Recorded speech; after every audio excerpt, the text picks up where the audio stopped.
Change will not come if we wait for some other person or some other time. We are the ones we've been waiting for. We are the change that we seek. Why can't I just eat my waffle? If you're walking down the right path, and you're willing to keep walking, eventually you'll make progress. The future rewards those who press on. I don't have time to feel sorry for myself. I don't have time to complain. I'm going to press on. Money is not the only answer, but it makes a difference.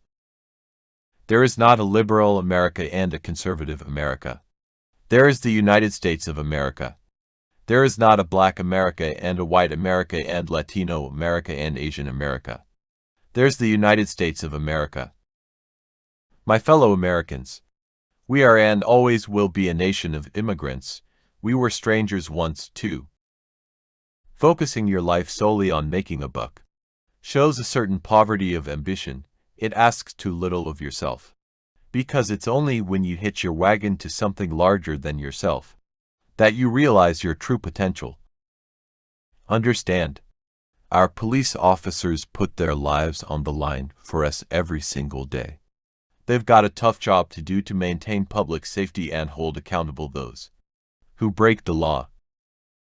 We, the people, recognize that we have responsibilities as well as rights, that our destinies are bound together, that a freedom which only asks, "What's in it for me?" A freedom without a commitment to others, a freedom without love or charity or duty or patriotism, is unworthy of our founding ideals and those who died in their defense. We cannot continue to rely only on our military. In order to achieve the national security objectives that we've set, we've got to have a civilian national security force that's just as powerful, just as strong, just as well-funded. I believe marriages between a man and a woman. I am not in favor of gay marriage, but when you start playing around with constitutions, just to prohibit somebody who cares about another person, it just seems to me that's not what America's about. Usually, our constitutions expand liberties. They don't contract them. If the people cannot trust their government to do the job for which it exists, to protect them and to promote their common welfare, all else is lost. We need to internalize this idea of excellence.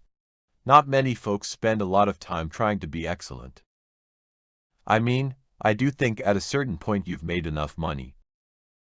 I'm the President of the United States. I'm not the Emperor of the United States. We proved that we are still a people capable of doing big things and tackling our biggest challenges. It took a lot of blood, sweat and tears to get to where we are today, but we have just begun. Today we begin in earnest the work of making sure that the world we leave our children is just a little bit better than the one we inhabit today. I'm a warrior for the middle class. That's the good thing about being president. I can do whatever I want. In a world of complex threats, our security and leadership depends on all elements of our power, including strong and principled diplomacy. Our higher education system is one of the things that makes America exceptional. There's no place else that has the assets we do when it comes to higher education. People from all over the world aspire to come here and study here, and that is a good thing. It's not surprising, then, they get bitter. They cling to guns or religion or antipathy to people who aren't like them, or anti-immigrant sentiment or anti-trade sentiment as a way to explain their frustrations. I think when you spread the wealth around, it's good for everybody. No one is pro-abortion. I've got a pen and I've got a phone. And I can use that pen to sign executive orders and take executive actions and administrative actions that move the ball forward. It's time to fundamentally change the way that we do business in Washington to help build a new foundation for the 21st century. We need to reform our government so that it is more efficient, more transparent, and more creative. That will demand new thinking and a new sense of responsibility for every dollar that is spent. Now, as a nation, we don't promise equal outcomes. but we were founded on the idea everybody should have an equal opportunity to succeed. No matter who you are, what you look like, where you come from, you can make it.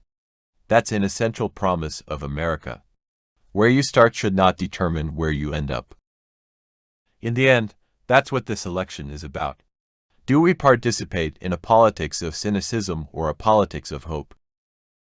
It was the labor movement that helped secure so much of what we take for granted today: the 40-hour work week, the minimum wage, family leave, health insurance, Social Security, Medicare, retirement plans. The cornerstones of the middle-class security all bear the union label. The thing about hip-hop today is it's smart, it's insightful. The way they can communicate a complex message in a very short space is remarkable. We want everybody to act like adults, quit playing games. Realize that it's not just my way or the highway.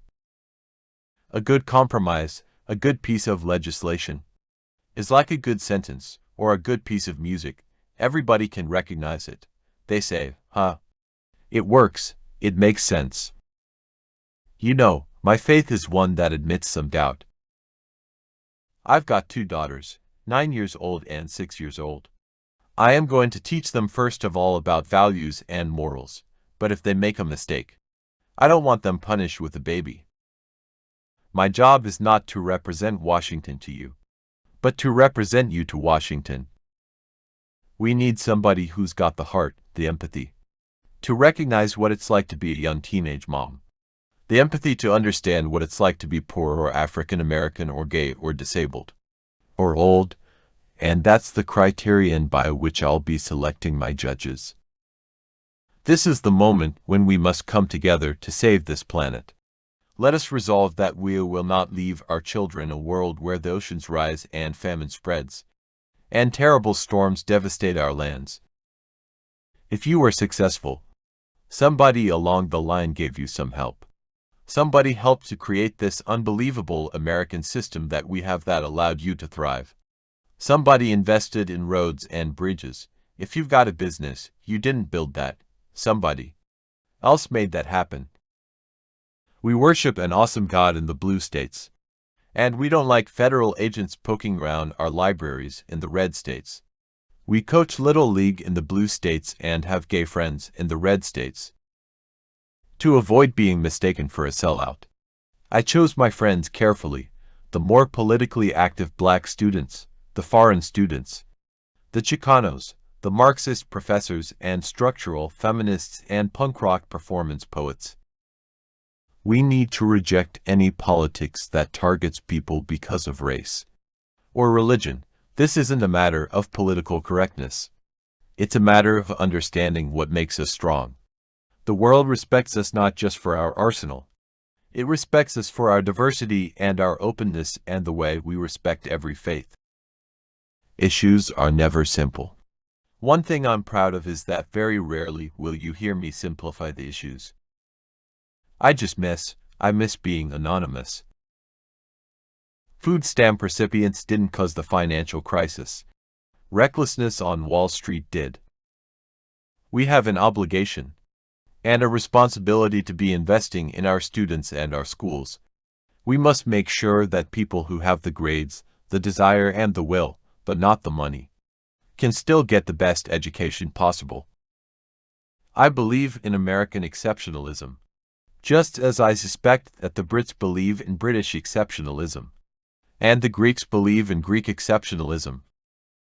Tonight, we gather to affirm the greatness of our nation, not because of the height of our skyscrapers, or the power of our military, or the size of our economy.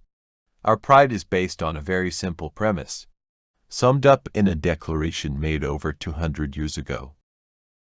We need to steer clear of this poverty of ambition, where people want to drive fancy cars and wear nice clothes and live in nice apartments, but don't want to work hard to accomplish these things. Everyone should try to realize their full potential. It's not enough to train today's workforce.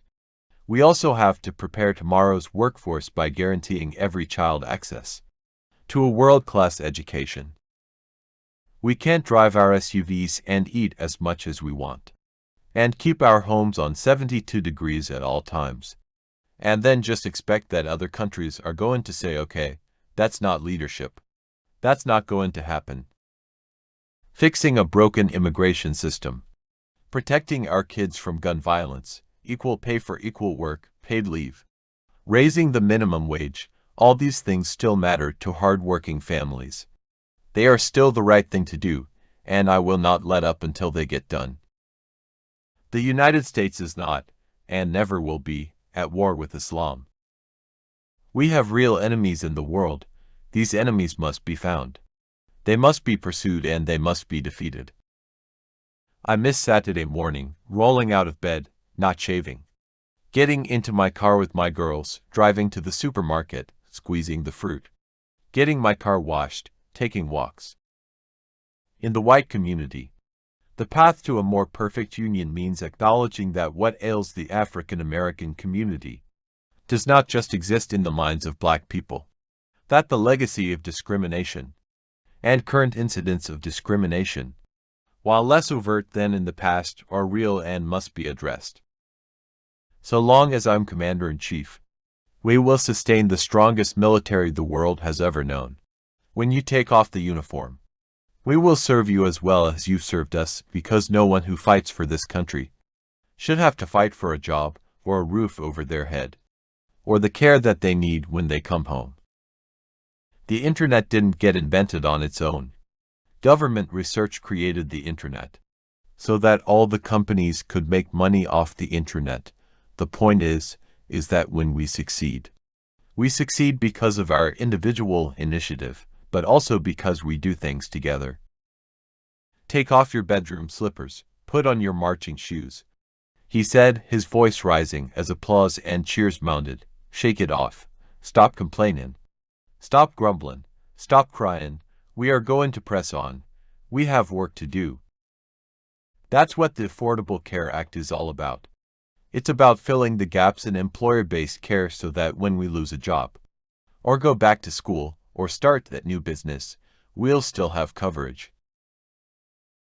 Barack Obama, born in 1961 in Hawaii, served as the 44th President of the United States from 2009 to 2017.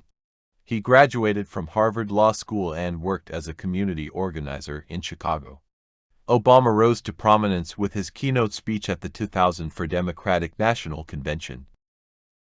In 2008, he became the first African American president, focusing on healthcare reform, economic recovery, and climate change.